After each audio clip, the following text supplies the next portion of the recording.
Avez-vous déjà passé la nuit dans une mine de cuivre glaciale entourée de dizaines de serpents et d'une star à cornes? C'est en quelques mots le cadeau étrange que nous a fait Alexandre Aja en nous invitant sur le plateau de son tout nouveau film, Horns.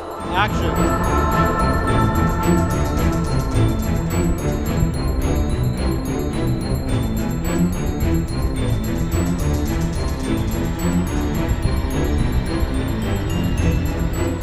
Alexandre Aja s'est fait un nom dans le cinéma de genre américain avec des films aussi appréciés que La Colline à des yeux, Mirrors ou Piranha en réalisateur ou encore Maniac en producteur.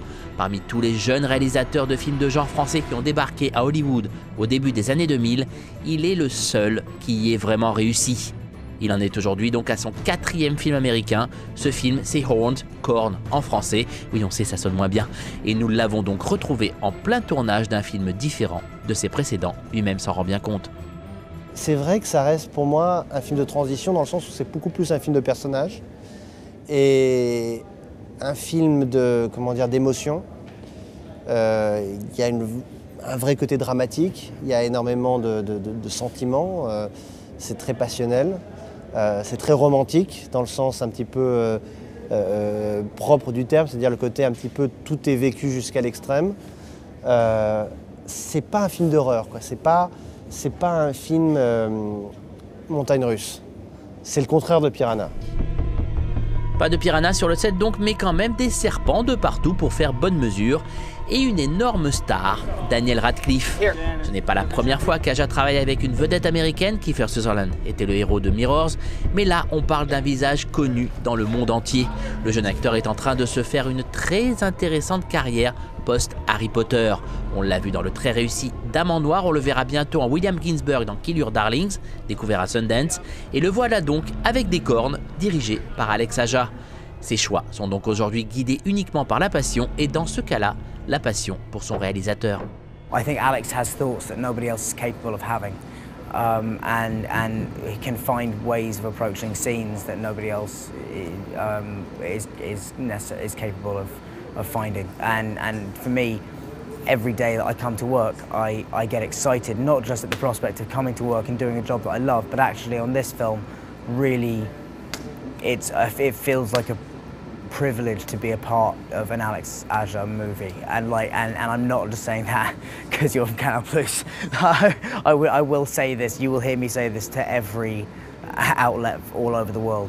Il fallait bien une telle passion pour accepter de passer 2 mois avec des cornes collées sur la tête. My head is not normally this size. Just for the record. Une vision qui surprend la première fois et impose une question. Why do I have horns? That's a very big question. It's never fully answered in the film. That's one of the things that is most intriguing about and exciting about the film for me, is that it's a question that's left slightly open-ended. My character wakes up with horns after a night of heavy drinking, and the story takes place over a period of 3 days where these horns kind of give me the ability to try and figure out who murdered my girlfriend. But in this scene that you're filming tonight, I am trying to break the horns off my head by slamming them against a wall, which you can hear being replaced. Hey, Mark.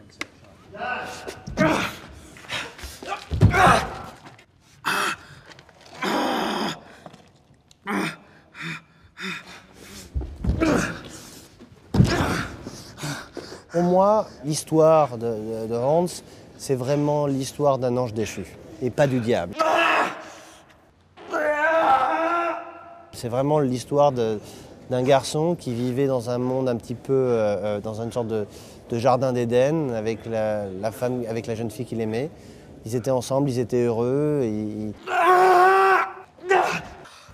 et tout allait bien jusqu'au jour où elle est morte, où lui est tombé un peu de grâce. Et cette chute s'est arrêtée et il est devenu ce démon. Et ce démon lui permet aussi de voir des choses encore plus noires, encore plus terribles. Un petit peu comme dans Twin Peaks, où derrière les apparences, il y a toujours d'autres choses. Il va découvrir la personnalité, la vraie personnalité de son père, de sa mère, de son frère, de son meilleur ami. Et finalement, plus il va descendre, plus il va avoir cette descente aux enfers, cette vraie descente aux enfers, plus finalement, il va retrouver la vraie explication, la vraie raison, et finalement, il va retrouver celle qu'il aime. Daniel Radcliffe devient donc une sorte de démon, très copain avec les serpents. Le sort de notre passage sur le tournage, son personnage semblait commencer à accepter son sort.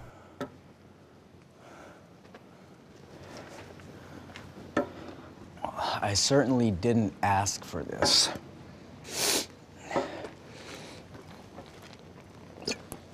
But since I can't do anything about it, I might as well accept it. Hell, I might as well enjoy it. Because the devil isn't such a bad guy, really. No, he loves us for who we really are. He loves us even at our worst. Especially at our worst. If God hates sin and the devil punishes sinners, then aren't God and the devil just working the same side of the street anyway? God's the judge and the devil's the executioner. So wouldn't I really be doing God's work if I punished all the people who made this world hell? Plus, if I'm going to be the devil, I'm going to be the best devil I can possibly be.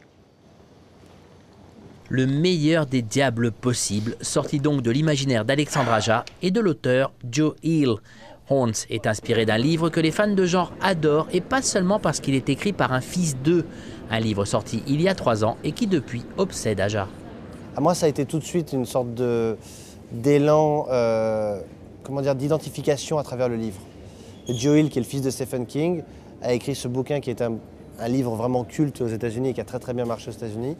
Il y avait tout ce que j'ai aimé dans Stand By Me, tout ce que j'ai aimé dans les livres de son père, c'est-à-dire le côté un petit peu universel de la jeunesse un peu perdue. Le film se passe sur 2 époques, quand ils ont 13 ans, donc dans le passé, et aujourd'hui, l'histoire des cornes. Et c'est vrai que ça, le fait que tout ce qui se passe aujourd'hui s'explique dans notre enfance, et il y a quelque chose de très, de très logique et de très fort. Aja termine actuellement le montage de Horns, un film qui pourrait bien devenir le plus personnel de son auteur.